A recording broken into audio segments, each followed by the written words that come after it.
হয় 42-43 ডিগ্রি চলছে। কালকে 39-40 পেয়েছিলাম রংপুরে।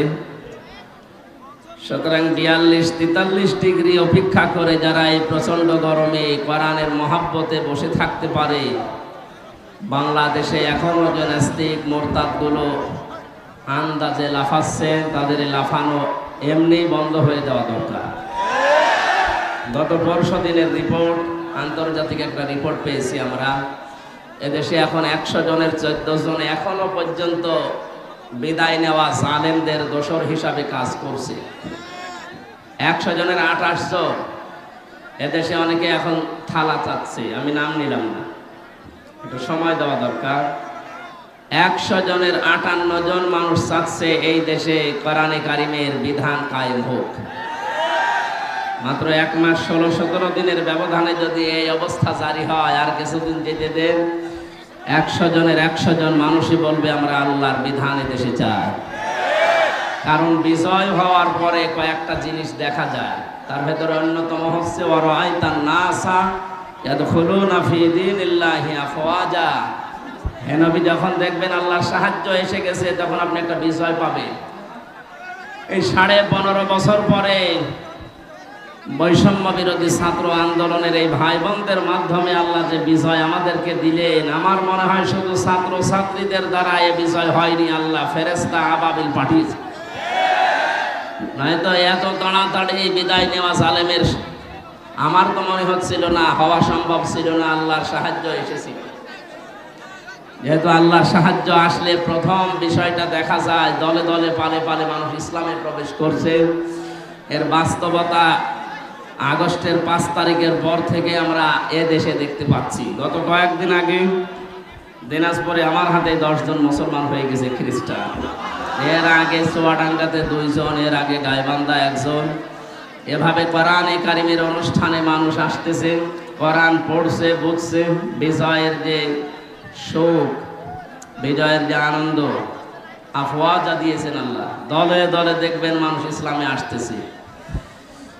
আগস্টের 5 তারিখের আগে এই দেশে মানুষ 100 ভাগের 15 ভাগ মানুষ চাইতো ইসলামে দেশে কায়েম হোক, কিন্তু এখন 100 ভাগের 58 ভাগ মানুষ চাচ্ছে দেশে ইসলাম কায়েম হোক।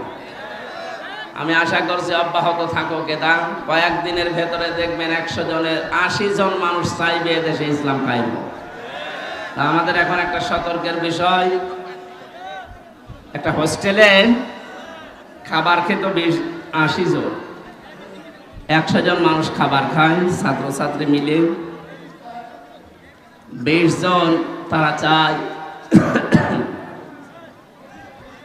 খিচুড়ি চায়। ওরা বলছে যে মেনু আছে, মেনুই থাকবে, আমরা পাল্টাতে চাই না। 80 জন বলছে না, এটা আমরা হতে দেব না। কেউ কেউ চাচ্ছে যে আমরা সকালে রোল খাবো, কেউ বলছে আমরা চিড়া মুড়ি চাই, কেউ বলছে কলা পাউরুটি চাই, কেউ বলছে পরোটা ডিম চাই। এভাবে আস্তে আস্তে বাড়তেছে। হোস্টেল ম্যানেজার যিনি ভোট দিলেন, দেখা গেল আগের যে 20 জন খিচুড়ি চায়, ওই খিচুড়িতে 20 জন ভোট দিয়েছে, বাকি আসে এখনো 80 জন। কত বলেন বলেন? এখন ওই 80 জন মানুষের ভেতরে ভোটাভুটি করে শেষ পর্যন্ত খিচুড়ির বাইরে যারা আছে, পরোটা ডিম যারা চায় তারা হয়তো 18 জন, ডিম আর রোল যারা চায় তারা হয়তো 16 জন, চিড়া মুড়ি দেয় যারা তারা হয়তো 15 জন।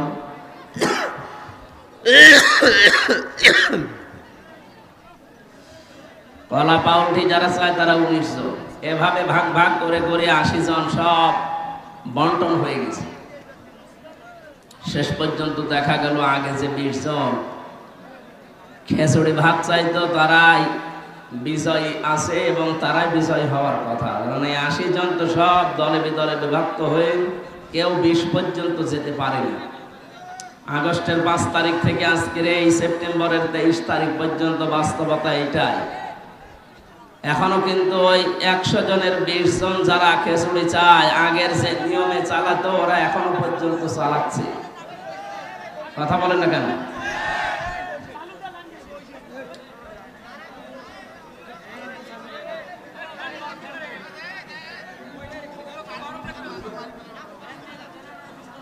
আমরা যে 80 জন আছে, টুপি মাথায় দেওয়া হোক আর দেশের ভালোবাসার লোক হোক, 20 জনের বাইরে আমরা আছি কতজন?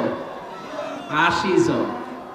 আমাদের ভেতরে এখনো পর্যন্ত যদি ছোটখাটো বিষয় নিয়ে মনোমালিন্য হয়, এখনো যদি আমরা আগের অবস্থায় থাকি, আবার কিন্তু ওই 20 চলে আসতে পারে।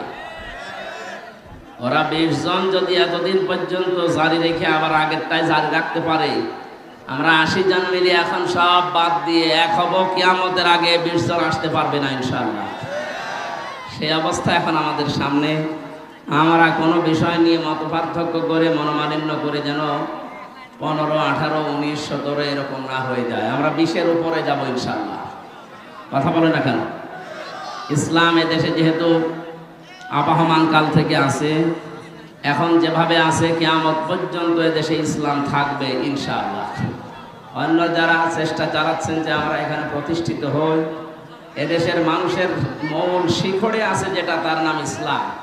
এই জন্যে হিন্দুত্ববাদী ভারত এতদিন চেষ্টা করে কিছুই করতে পারে না। তারা যদি এটা না পারে, বাইরের কোনো পরাশক্তি এটা পারবে আমরা বিশ্বাস করি না। এবং এদেশে ইসলাম ছিল, ইসলাম আছে, ইসলাম থাকবে ইনশাআল্লাহ। আমাদের একটু ঐক্যবদ্ধ হওয়া দরকার। আর এটা নফল নয়, ওয়াতাসিমু বিহাবলিল্লাহি জামিআ ওয়ালা তাফাররাকু। তোমরা যেহেতু আল্লাহ রাসূলে বিশ্বাস করো, পরকালে বিশ্বাস করো, এই জন্য সবার উচিত দল মত নির্বিশেষে আল্লাহর রজ্জু যেটা, আল্লাহর কোরআন, সব এক জায়গায় হয়ে আঁকড়িয়ে ধরা। আর এ বিষয়ে কোনো ফতোয়াবাজি যেন আমরা না করি। কথা আমি বোঝাতে পেরেছি? আমরা কি ওই 20-এর উপরে যেতে পারবো না ইনশাআল্লাহ? আল জাজিরা এবং বিবিসি যে রিপোর্টটা দিয়েছে আন্তর্জাতিকভাবে, এই রিপোর্টটা যেন আমরা সামনে বাস্তবে দেখতে পাই, বলে না আমি। কোরআন শুনতে আমরা এসেছি, এটা একটা ইবাদত। যদিও কষ্ট হচ্ছে আমরা দেখতে পাচ্ছি, যে ইবাদতে কষ্ট বেশি হয় ওই ইবাদতে সওয়াব বেশি হয়। কথা বলো না কেন? আমার মনে হয় কিছু মানুষ চলে যাচ্ছে, এরা চলে যাওয়া ভালো, একটু ফাঁকা ফাঁকা হোক, তাহলে আমরা একটু ফাঁকা ফাঁকা হয়ে বসতে পারবো। হ্যাঁ, জামা কাপড় যাদের গায়ে আছে শুধু গেঞ্জি রেখে বাকিটা খুলে ফেলে, একেবারে সব না, কিছু কিছু রাখে। ভাই এত গরমে তো আমার স্টপ করে অনেকে ঝামেলা হয়ে যাবে। আমারও ভেতরের অবস্থা ভালো না, আমার তো জ্বর গায়ে। কথা বলবেন না, দাঁড়িয়ে থাকেন, বসে থাকেন, কথা বলবেন না ইনশাআল্লাহ। দরুদ আর সালাম পড়ছে এই রবিউল আউয়াল মাসে, যেহেতু এই মাস আসলে রাসূলকে সালাম দেওয়ার হিরিক বেশি পড়ে। এমনকি রাষ্ট্রীয়ভাবে দেশে রাসূলের জন্মদিন পালন করার জন্য অনেক অনুষ্ঠান হয়, ছুটিও দেওয়া হয়। তার জন্মদিন পালন করার জন্য আলাদাভাবে দিন ভাগ করা লাগবে এমন কথা না পালন করি। আমরা যদি তার আদর্শকে বাস্তবায়ন করার জন্য সবাই ঐক্যবদ্ধ হতাম, এদেশে রাসূলের অবস্থান 96% উম্মত তার এই দেশে বাস করে। বিশ্বনবী মুহাম্মদুর রাসূলুল্লাহর আদর্শ এদেশে কায়েম হয়ে যেত। তার পুরাণ জীবনটা আমরা 31টা ভাগে পেয়েছি। 31টা ভাগে ভাগ করা যায় তার জীবনকে।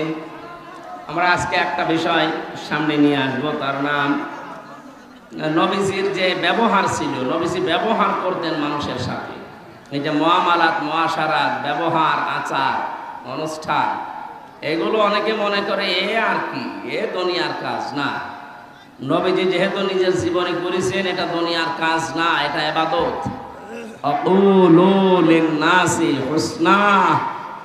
আল্লাহ তাআলা বলেন, হে নবী, মানুষের সাথে হাসি মুখে কথা বলা, ভালোভাবে কথা বলা, এইটাও একটা সাদকা দেওয়ার সওয়াব হয়।